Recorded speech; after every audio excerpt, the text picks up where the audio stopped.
Olá, gente. Estou hoje gravando aqui nesse cenário um pouquinho improvisado e na câmera do meu celular, porque hoje, infelizmente, é um dia que eu tô sem câmera, mas eu não queria deixar o canal sem nenhum vídeo, então eu tô gravando desse jeitinho mais simples mesmo, beleza?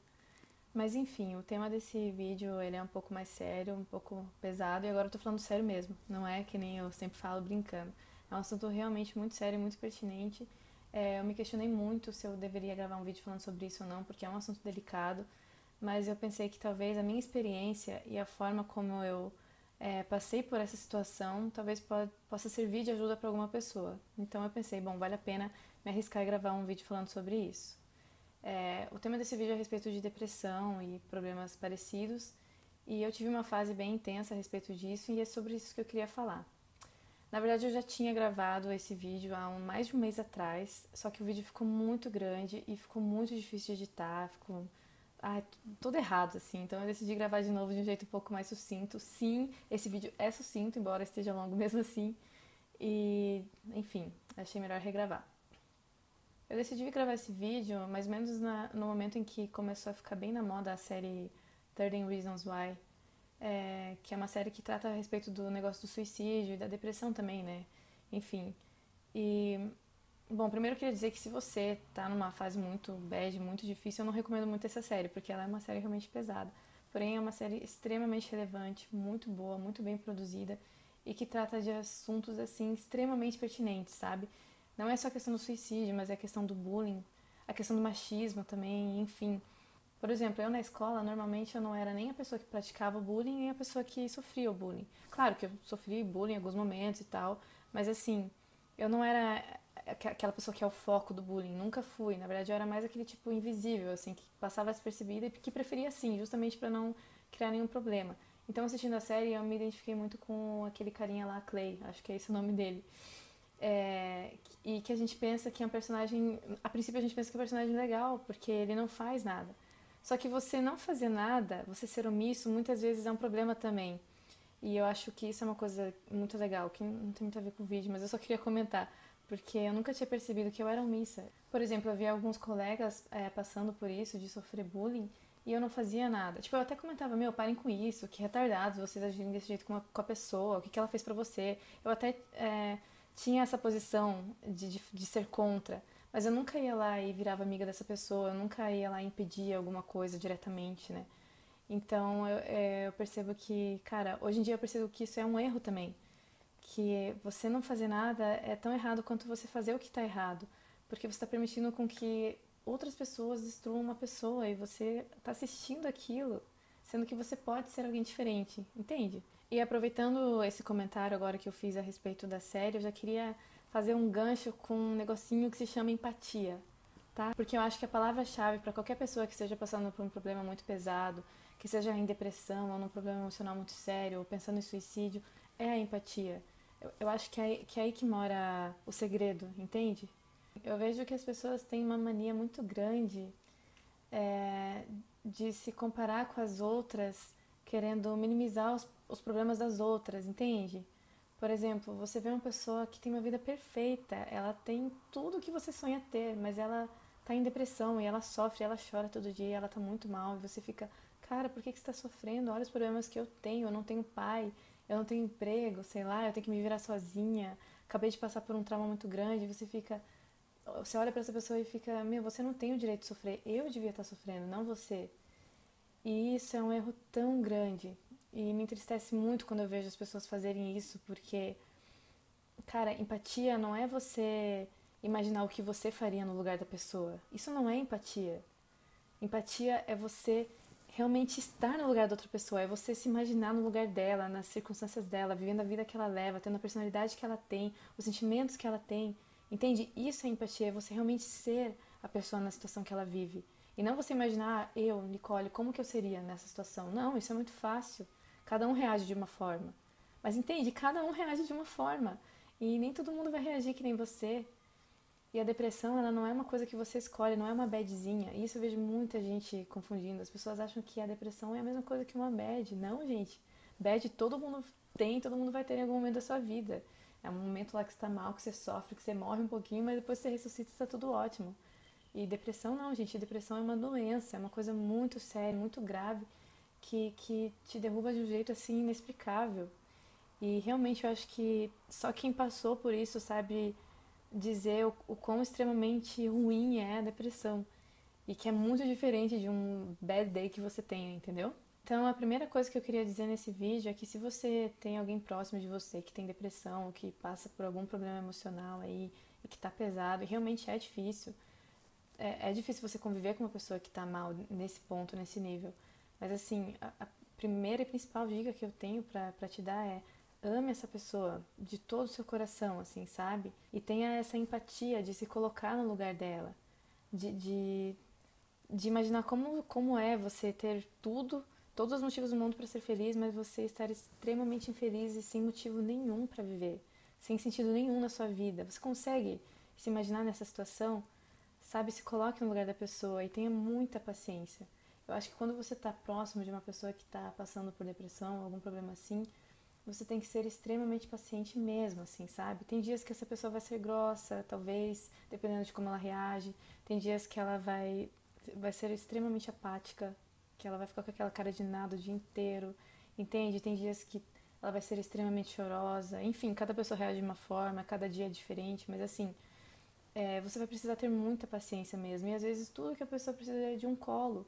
Porque talvez tudo que você falar, por mais que sejam os melhores conselhos do mundo, não vão adiantar. Porque a pessoa está naquele estado de controle automático, sabe? Ela não sente nada. Então, dificilmente alguma coisa vai entrar no coração dela.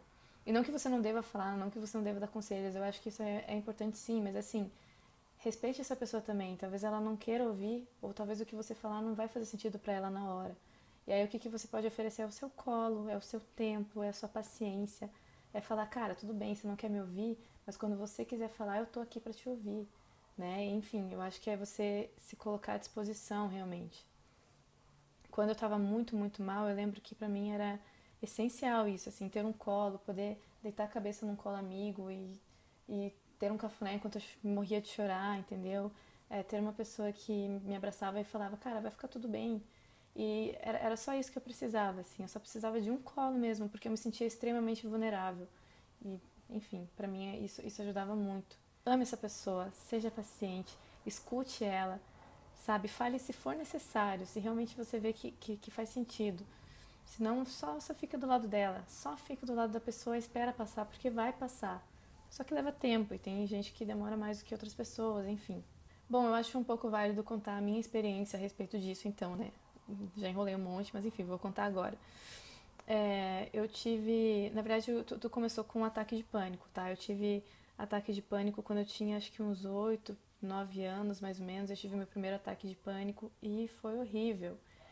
Quem já passou, assim, por um ataque, um acesso de pânico, sabe como é. Tem uns que chamam de ataque de pânico, outros que chamam de ataque de ansiedade, outros que chamam de desespero. Eu chamava de inferno, porque é isso que representava pra mim. De verdade, gente, que eu não consigo imaginar nenhuma sensação pior do que o pânico que eu sentia naquela época, assim. De verdade, era e sempre foi, assim, o meu pior pesadelo. Eu não consigo nem explicar. As pessoas falavam, mas o que você sente? Eu não consigo dizer. A sensação é mais ou menos como se você estivesse caindo. Sabe que nem na Alice no País das Maravilhas, você tá caindo num buraco, só que você nunca atinge o fim. Você não chega no chão, você só cai. E cai, e cai, e cai de novo. E é horrível a sensação. Porque se você pelo menos atingisse o chão, mesmo que machucasse, mesmo que você se quebrasse, mas pelo menos você está no chão e aquilo parou. Mas não, o pânico é assim, ó, você só tá caindo, só tá caindo. E aquilo gera um desespero, uma aflição tão grande dentro de você que o coração acelera, você fica meio sem ar, eu não sei explicar, mas é uma sensação terrível, terrível, terrível mesmo. E eu tinha esse acesso de pânico porque eu começava a pensar demais. Minha mente ficava muito acelerada e eu começava a criar problemas onde não existia, eu começava a criar situações irreais na minha cabeça, assim, imaginando como seria se isso acontecesse comigo, sabe? Eu começava a pensar demais e pensar um monte de coisas ruins e aí aquilo atacava um acesso de pânico, assim. E por causa desse acesso de pânico, por ele ser tão destruidor pra mim, eu entrava num estado de depressão. Entende? Então uma coisa gerava outra. Os meus pensamentos em excesso geravam pânico e o pânico gerava uma depressão. E aí eu ficava assim muito mal. Ficava assim, olha, no chão mesmo, totalmente destruída. E isso me levou a fazer um tratamento com a psicóloga na infância. Mas aí eu parei porque eu achei que não precisava mais, porque estava tudo bem.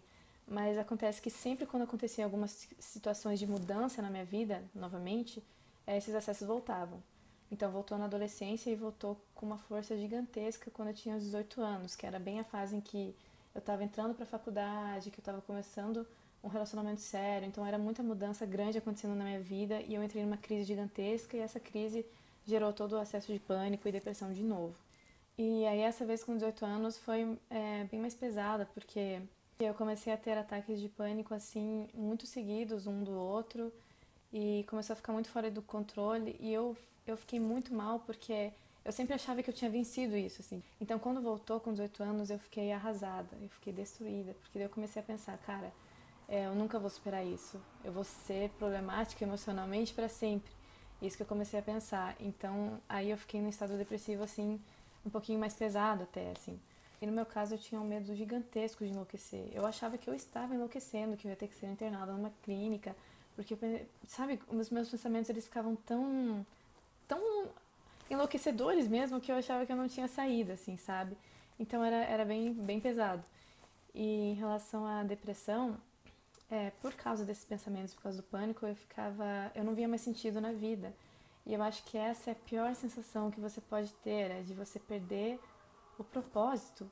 Porque independentemente do que você acredita, de como você leva a sua vida, você tem sim propósitos. Você coloca propósitos e metas e enfim, você tem motivos para viver, motivações, senão você não estava vivendo, entendeu? E quando você perde isso, quando você não tem nada, nada, nada, quando não, para você não existe Deus, não existe família, não existe nada que te supra, nossa, é terrível, é um buraco gigantesco que você tem dentro de si. Você vive num abismo, entende? Então era horrível porque eu comia e eu não sentia o sabor da comida e eu tinha que me obrigar a comer porque eu sabia que eu precisava daquilo para sobrevivência. Eu não tinha vontade nenhuma de me arrumar, eu colocava qualquer roupa e eu fazia tudo me obrigando, né? Ai, tomava banho me obrigando, eu ia pra faculdade me obrigando, eu fazia trabalho da faculdade chorando assim, ó, morrendo por dentro. No meu caso, aconteceram algumas coisas na minha infância que não são nada, coisas muito graves, nem vale a pena ficar entrando nesse assunto aqui, nesse vídeo. Mas assim, aconteceram coisas na infância e cada um reage de uma forma. A minha forma de reagir, desde pequena, sempre foi muito internalizar, sabe? Guardar pra mim, deixar bem quietinho e fingir que tá tudo bem, sabe? Fazer a forte, eu acho, não sei, mas eu acho que era isso, assim. Então, coisas que aconteciam, eu deixava guardadinho e ficava, não, tá tudo bem. Só que não tá tudo bem, porque eu deixei tudo guardado, escondido aqui dentro, e uma hora isso vai explodir. E é isso que acontecia. Então, em algumas fases da minha vida que eu passava por alguma mudança drástica e entrava em crise, essas emoções elas vinham à tona e explodiam como pânico. E eu acho que você tem que também ter muita paciência em relação a isso, sabe? Cara, se você tá sofrendo e não sabe o motivo, calma, sofre ali, leva teu tempo pra descobrir, pra resolver, não fica afobado em relação a isso, cada um tem o seu tempo. Bom, no meu caso especificamente, eu fui pra psicóloga com 18 anos e eu fui pra um psiquiatra também, porque eu tava tendo muitos ataques de pânico seguidos, e aí eu tomei uma medicação. E isso foi muito difícil pra mim, muito, porque eu tinha um preconceito gigantesco em relação a isso, eu não queria. E aí também tem toda uma questão de que, pra quem não sabe, eu sou cristã, né? Então tem toda aquela questão de fé e você fica, não, cara, porque não pode, Deus tem que me curar de boas, assim, né? Realmente, eu acredito que Deus pode fazer assim, ó, e tirar tua depressão com certeza. Mas, cara, eu particularmente acredito num Deus muito criativo que usa de vários meios pra trazer a cura. E não necessariamente ele tem que fazer um milagre direto e super poderoso na sua vida. Às vezes o milagre de Deus na sua vida é usar alguém pra te trazer a cura, é usar um medicamento. Quer dizer, de quem eu acredito que essa sabedoria e toda essa inteligência do homem para medicina, para ciência e tudo mais, vem de um poder divino, vem de um Deus mais poderoso. O fato de eu ter tido que tomar remédio, para mim não diminui nem um pouquinho a glória de Deus nisso. Eu vejo a glória de Deus, inclusive, no remédio que eu tomei, que me ajudou pra caramba. Mas enfim, aproveitando agora que eu falei até da parte de Deus, eu queria até fazer um novo adendo a respeito da espiritualização de problemas emocionais, tá? Eu nem ia falar sobre isso nesse vídeo, mas eu acho que é importante. Quando eu tinha esses problemas emocionais, a gente sempre falava, tipo, falava na igreja e orava e tudo mais. E é claro que é muito legal, é muito importante. Poxa, muitas vezes, muitas orações assim que meus pais fizeram comigo em casa, me trouxeram uma paz assim que eu nem sei explicar. E eu tava no meio de um acesso de pânico e eu sentia paz na hora e eu realmente via muito Deus nisso. Mas eu acho que as pessoas têm que ter um cuidado muito grande com a demonização de tudo. Porque tem gente que coloca demônio onde não tem, entende? Então muitas pessoas vinham e falavam que eu tinha algum problema, alguma maldição hereditária, ou que tinha algum demônio que estava me rondando. E cara, não é nada disso. E isso me trazia um peso muito maior. Eu ficava pesada, eu ficava com medo, eu ficava, pô, qual que é o meu problema? Eu questionava Deus, falava, cara, Deus, o que eu fiz de errado? Por que eu tô sofrendo por alguma coisa que meu avô fez, então? Tipo, pô, qual é a ideia? Eu não mereço isso. Isso acabava me trazendo uma certa revolta em relação a Deus, e não um alívio, tipo, ah, então beleza. Sabe, eu achava horrível, e hoje eu vejo muito diferente. Eu não tô querendo diminuir a questão do mundo espiritual, porém eu acho que a gente tem que lembrar que a gente é um conjunto de coisas. Tem a parte psicológica, tem a parte emocional, tem a parte social, tem a parte espiritual também, mas é um conjunto de coisas. E uma coisa não anula a outra. Acho que, muito pelo contrário, eu acho que as duas coisas andam juntas. Por exemplo, eu fiz um tratamento psicológico que foi essencial para mim. Eu tenho certeza que eu precisava ter passado por isso. Mas é claro que eu também aliei muito isso à minha fé. E a minha fé foi essencial para eu me sentir bem totalmente novamente. Entende? Agora, o fato de eu estar sofrendo e tendo ataques de pânico não significava que eu tinha demônios que eu tinha que expulsar da minha vida. Não era isso o meu problema, entende? E isso que eu acho que tem que ter um cuidado, porque eu já vi muita gente é, causando um estrago maior num quadro de problema emocional, querendo espiritualizar algo que na verdade não é espiritual, sabe? Que é psicológico, neurológico até, entende? Então, assim, se você é cristão, né, e quer dar esse respaldo espiritual, cara, tem que dar esse respaldo espiritual mesmo. Ore pela pessoa, ore junto com ela, sabe? Pô, dá essa força. Lembra dela do propósito que ela tem com Deus e tudo mais, beleza. Eu acho muito justo você fazer isso. Agora, cuidado para não trazer um peso do tipo, cara, se você é feliz com Jesus, você não pode estar sentindo isso. Ah, se você tá com depressão, então, pô, então acho que você não tem Jesus no coração, hein? Porque quem tem Jesus no coração não fica triste desse jeito. Sabe, não traz esse peso porque não tem nada a ver. Não tem nada a ver, assim. Assim como também não tem nada a ver achar que porque você está com depressão, Deus não existe ou ele não está com você. Também não tem nada a ver isso.